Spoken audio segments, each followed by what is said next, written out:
What's going on, brothers and sisters? Coming back to you with another lesson. This is part 2 of the Black Moors, Etymology and Understanding of Moorish History and Identity. I'm going to start off with my first book here, The Black Biblical Heritage by John L. Johnson. I'm going to go to page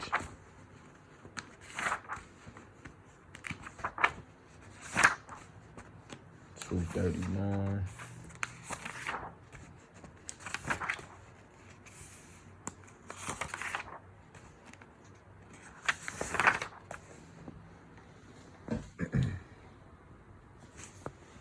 And it reads as follows.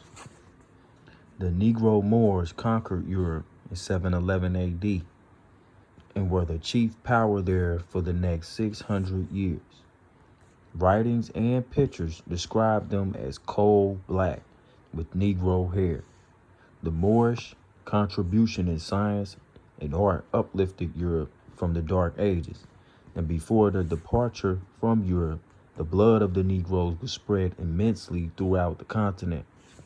Many of today's darkish, brownish Europeans and American immigrants are of Moorish Negro descent.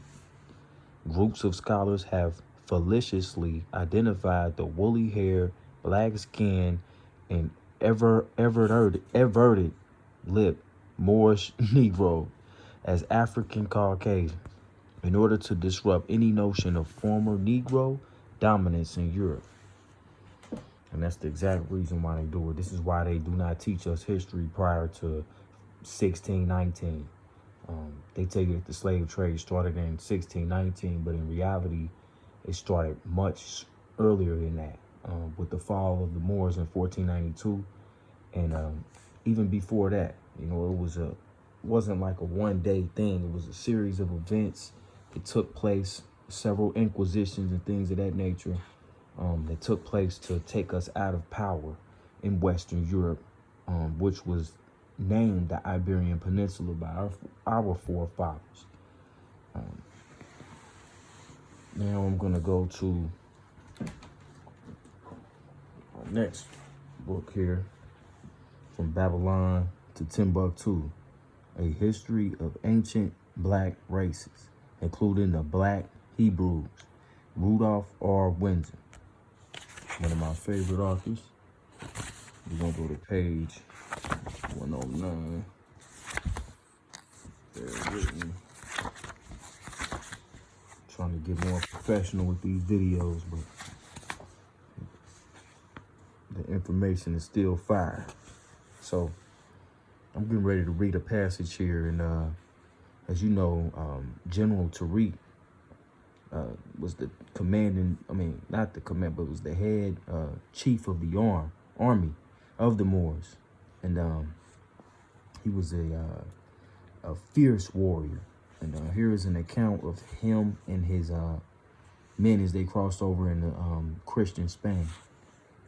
Here is a vivid account of the conquering Moors described by a writer who sympathized with Christian Spain. Black as pitch, their eyes shone like burning candles. Oops, I'm sorry, let me read that. The reins of their horses were as fire, their faces black as pitch.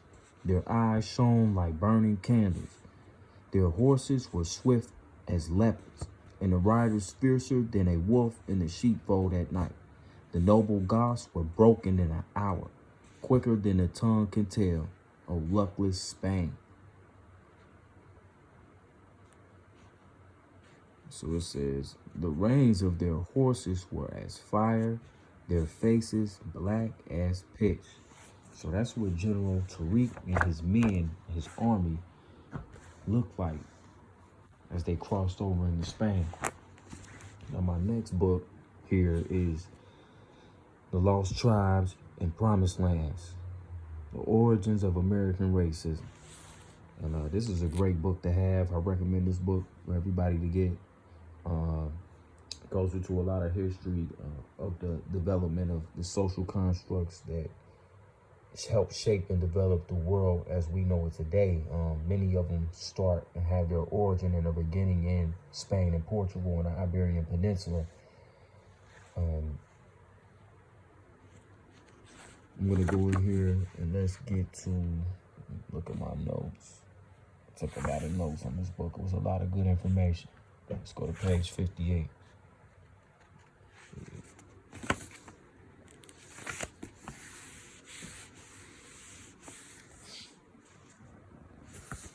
Here's a brief definition of the Moors, or what Moor means. In a sense, this black's appearance at the entrance of Ceuta. Now, when you look up this word here, this is part of Spain, because the Jews and the Moors ruled Spain, and you had black Jews during that time that ruled Spain. As a matter of fact, let me grab a book real quick as well.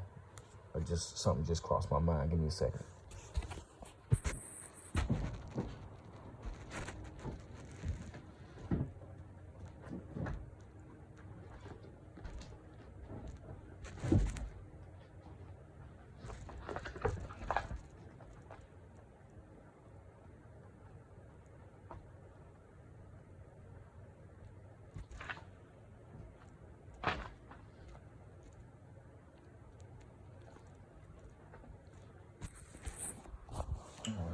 Sorry about that.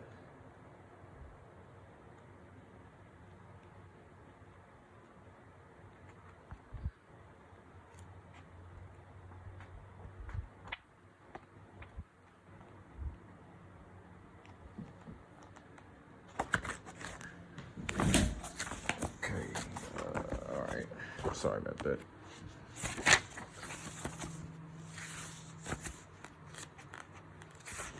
Take care of something.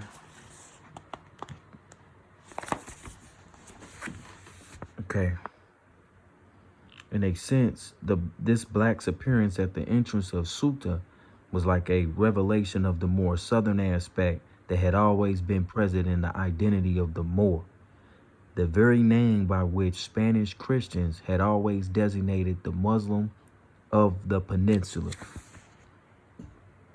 Moros, meaning men of Mauritania, which was the Roman name for the region corresponding to present-day Morocco, came from an old Greek word meaning black. And if you do history on that, you know that the southern part of Spain, like I said, was primarily dominated by black people, black Jews and Moors throughout the continent. And it goes on to say, Moor was to serve often enough by itself as a synonym for blackamoor or Negro. So that's in this book once again. Lost Tribes, Promised Lands on page 58 and 59. Now I'm going to get into this book here. Nature Knows No Color Line by J.A. Rogers. I'm going to open up. I'm going to start with page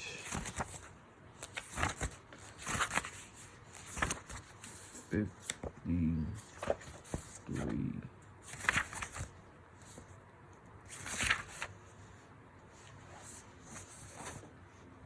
52, actually. In Rome, Negroes were first called Ethiops. The Romans took that name from the Greeks, who took it from the Africans. Later, Moor seemed to have come into fashion. This too was an African word imported into the Greek to describe black people. That is, Moros, black. The word Mauritania in Greek meant black, says Harper. Still later came Niger from the river of that name. It is likely that people from Negritia, land of the Niger, now Nigeria, brought that word into the language of the Romans, and since they were black-skinned, Niger or nigger came to mean black. Originally, the Latin for black was ader, but later the terms became interchangeable. As you can see that right there. Yeah. Let's go to page 55. Now remember, I read that passage about General Tariq, and he was the commander of the army. This is chapter 5, page 55. While white Vandals were pouring into Africa in the 4th and 5th centuries, Africans continued to arrive in southern Europe, chiefly as slaves. But in 711 AD, they came in as conquerors. Crossing into Spain, they captured Gibraltar and defeated the Goths, white Germanic invaders of 3 centuries earlier. Their commander, Tariq, a Negro, gave his name to Gibraltar, formerly Calp. These Africans were Moors, sometimes called Arabs because of their language. To the earlier Greeks, the Moors were a black or dark people, Moros, and to the Romans, Moros, a black woolly-haired people, known synonymously as Ethiops. Niger, Negro, and African, even as late as the 5th century AD. About the 2nd century BC began the invasions of white people into Morocco. Right. So that's going off into a little bit of that.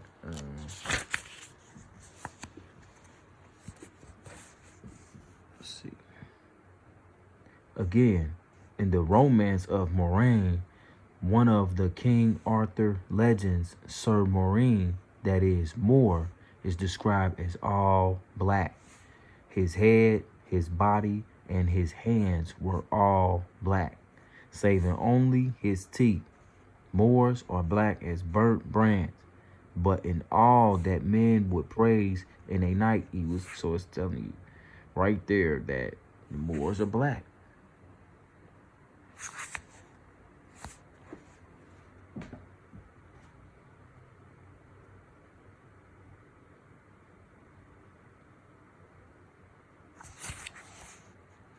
The Great Mosque of Cordova also has a few figures in the ceiling. This is page 57.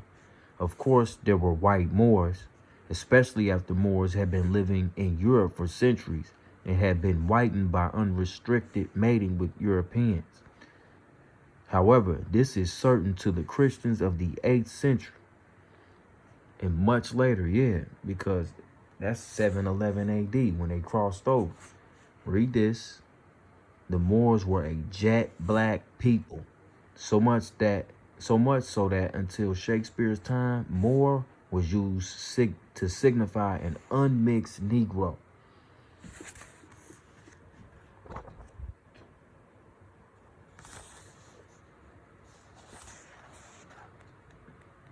I mean, the history is all over the place, man. And while I'm flipping through this book, I might as well show a little bit of coats of arms. Look at that. Look, the Black Madonna and Christ. Saint Maurice. We're going to get into him a little later.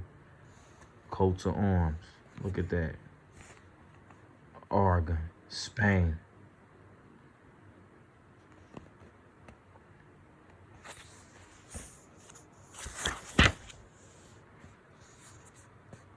Look at that. And I had these images in color as well. We'll bring that out more, the archaeological and the art lesson, which is really going to bring this thing all the way home. Look at that. You got to ask yourself, you see these black people with crowns on their head, you know, and in order to be a king, you have to have a kingdom. And the kingdom consists of a society. And a society breaks down the economics, a governing body. Look at that. As well as a military. And We all know that a society has what? Has people. So who are they ruling over? Who were these people? Who are these Moors with these things and these crowns over their heads? Look at this. See that? Moor. Moraine. Moor.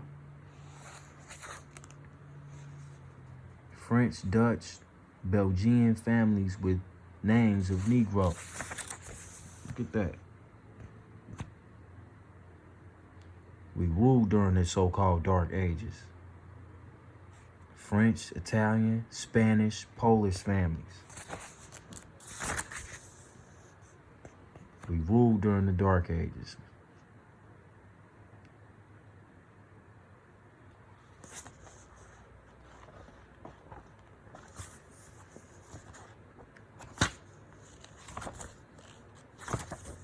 Let's see here.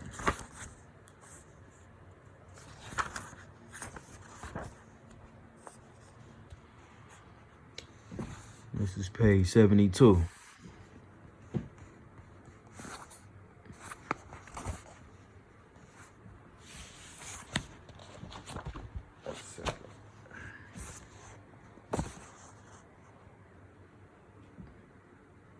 And it reads, Moor, the race,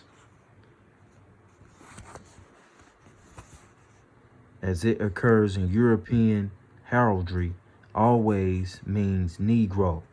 Moor's head, says Berry, is the heraldic term for the head of a black or Negro man.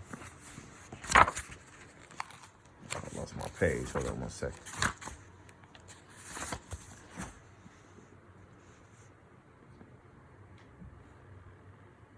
Abbott says Moor's head, the head of a Negro. Edmondson says similarly. And this definition is etymologically correct, right? And this is what this video is about. The etymology of the word Moor. The Greeks, as was said, used moros to mean black or dark. And the Romans used it for Negroes. Woolly hair like a Moor's, says Marshall. To Claudian, Moors, Ethiopians, and Nigerians, that is, Negroes, were one and the same. He speaks of the Moors who dwell beside the rivers of Jer, most famous for the rivers of Ethiopia. And it's going into something else. You can stop that and pick it up right here. The Roman Mars occurs in the European languages. This is page 73. Occurs in the European languages as Moor, Moor, Moor, Moor, Moro, Morin, Maureen, as scores of other forms. For instance, the Italian dictionary says Moro, Umo, Nero, Diap. I can't pronounce that. I'm trying. The black man of Ethiopia. The Century Dictionary says Moor means blackamoor, hence Moraine, Morisco, Morris. Moor for Negro continued to be in general use in England until at least the 18th century.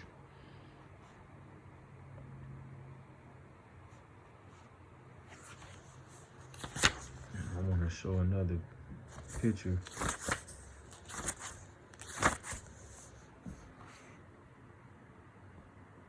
Now, I'm going to be getting off a little bit more of this history about who these two men are. I believe I showed this image in the first part of this series about the noble chessmen, and these were Jews. You can see their head wraps. They even have the Star of David on the chessboard. And this was the Prince and Emperor of Morocco and Fez. And this was a famous general, proving once again that the men of Mauritania, Morocco, all of that, man, the real Moors were dark race people.